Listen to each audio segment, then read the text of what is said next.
อย่างฮู้บ่ว่าข้อยจนเบิดคำสิเว้ากับตัวเองเลย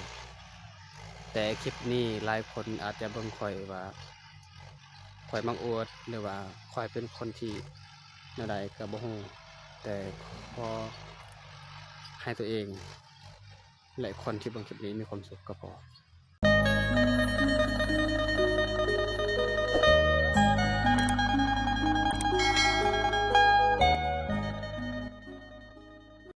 สวัสดีทุกคนตอนนี้ข้อยก็ได้เริ่มต้นดูสวนมันคือเก่าเบิ่งนี่ยังบ่ทันแล้วดีใจแฮงทุกคนโอ้จนเบิดคำสิเว้า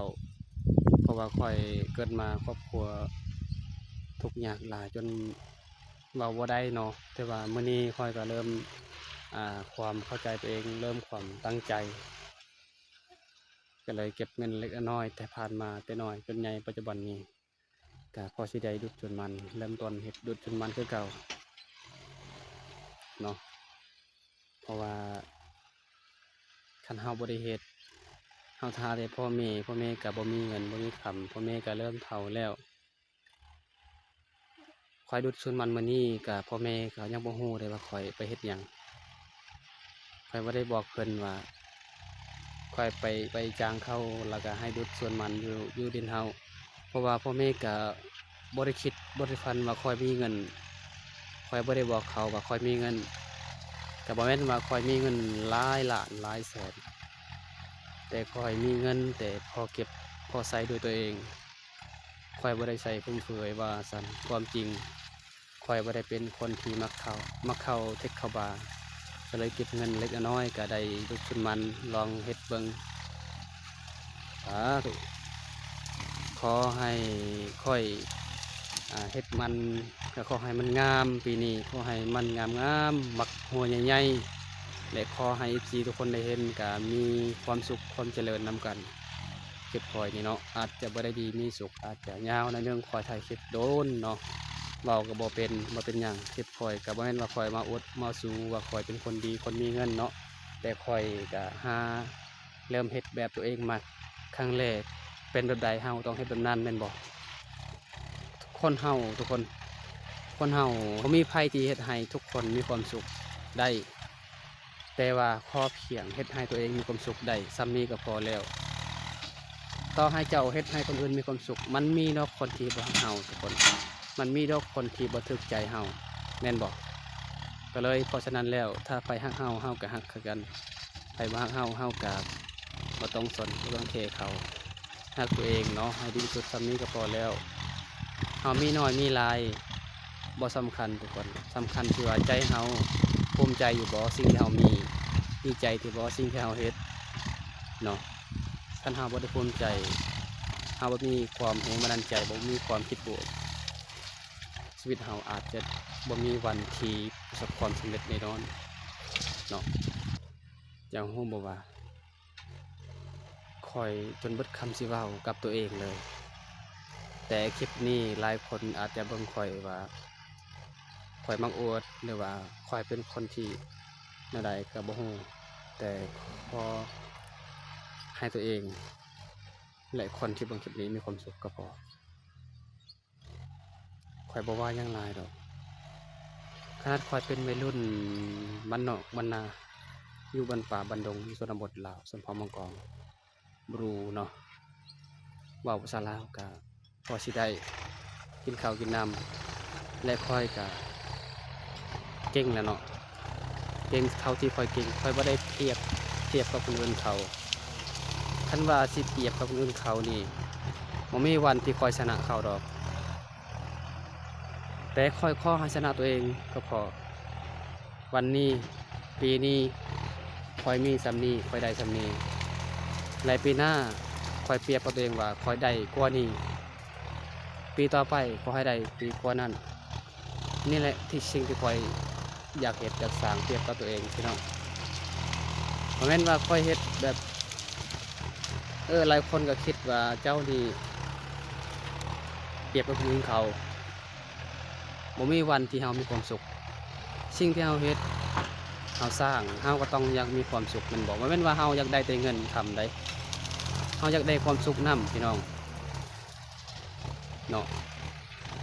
คือค่อยปัจจุบันนี้ก็เฮ็ดเวียกจนบ่สบายตัวสบายกายเหนื่อยใจเหนื่อยตัวแต่ค่อยก็ยังบ่ยอมแพ้บางมือกระทางให้ทางสวน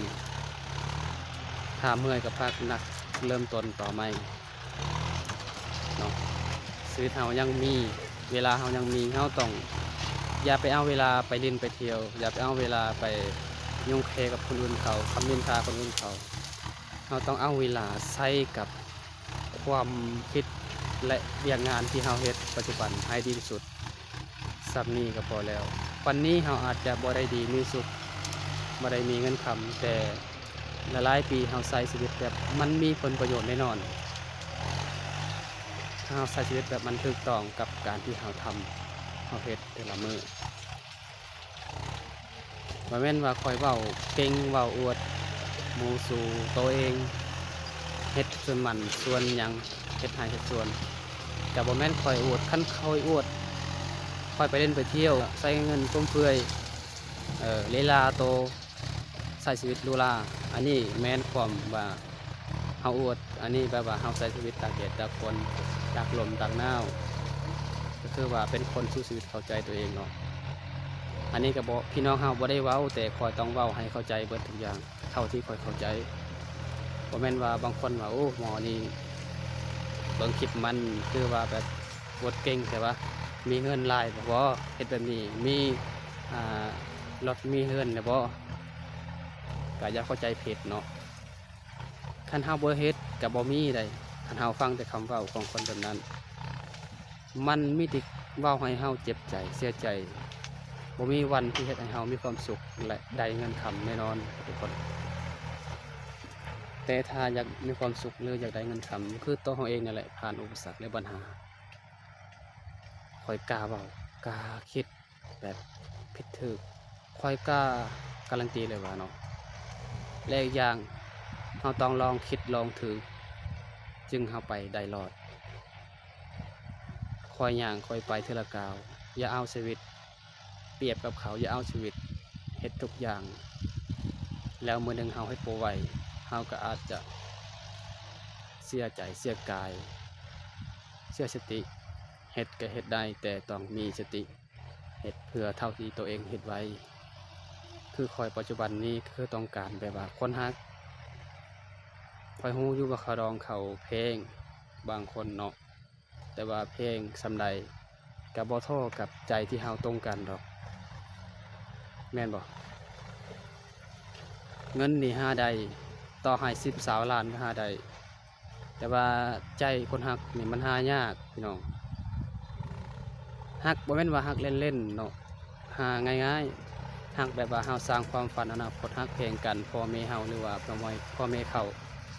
หรือว่าพี่น้องเขาพี่น้องเฮาเข้าใจกัน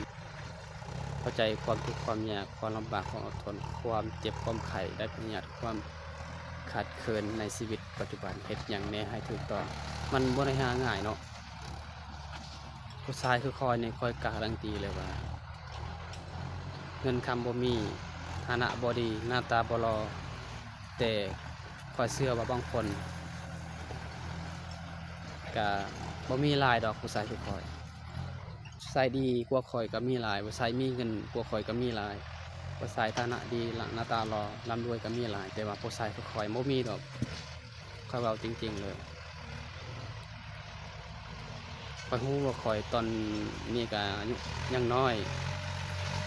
แต่กำลังเริ่มหลายคือกันสิ่งที่ค่อยเว้าค่อยเรียนออกมาบ่แม่นว่าค่อยเว้าก่อนจึงคิดค่อยคิดก่อนจึงเว้าเฮาเกิดมามีแต่กินข้าวบ่มีไผที่กินดินเนาะอันนี้ก็บ่แม่นว่าค่อยเว้าด่าคนอื่นแล้วก็ถูกเขาไปถ้าค่อยเว้าผิดจิตใจพี่น้องเฮาที่เบิ่งค่อยคลิปนี้เนาะค่อยเว้าให้เข้าใจค่อยเป็นแนวใดชีวิตที่ค่อยเริ่มสร้างแนวใดค่อยเว้าเพื่อ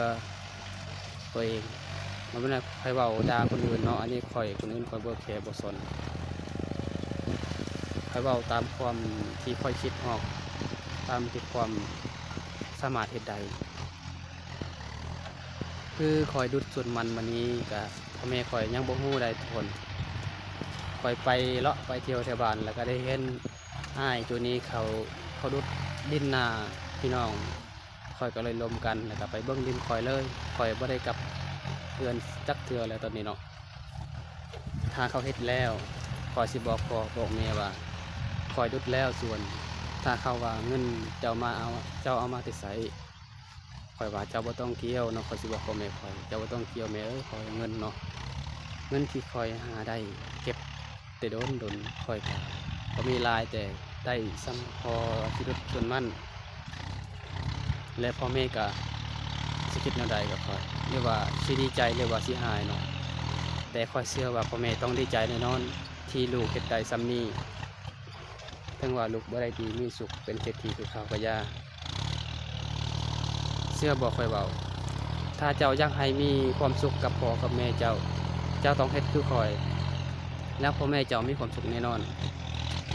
เจ้าต้องเป็นคนดีคอยบอกตรงๆโลดเจ้าอย่าไปกินเหล้ากินเบียร์กินเพิดเข้าอย่าไปกิน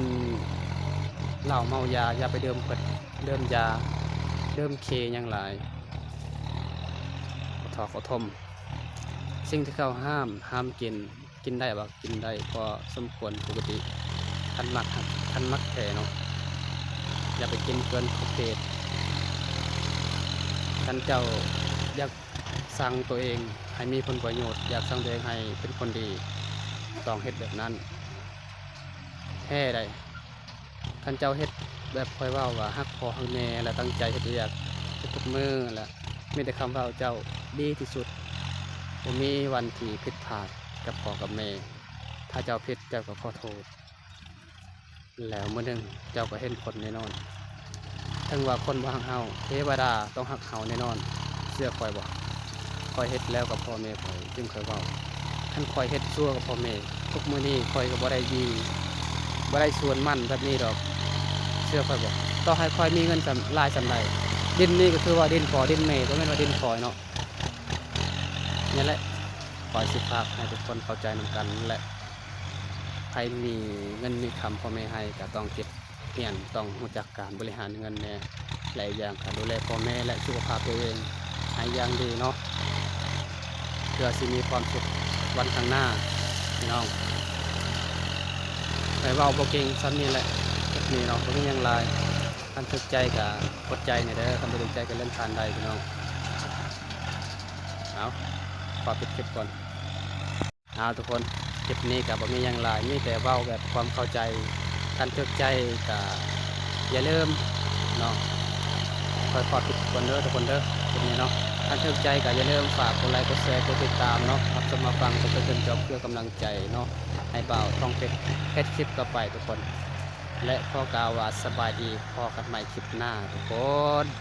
บ๊ายบาย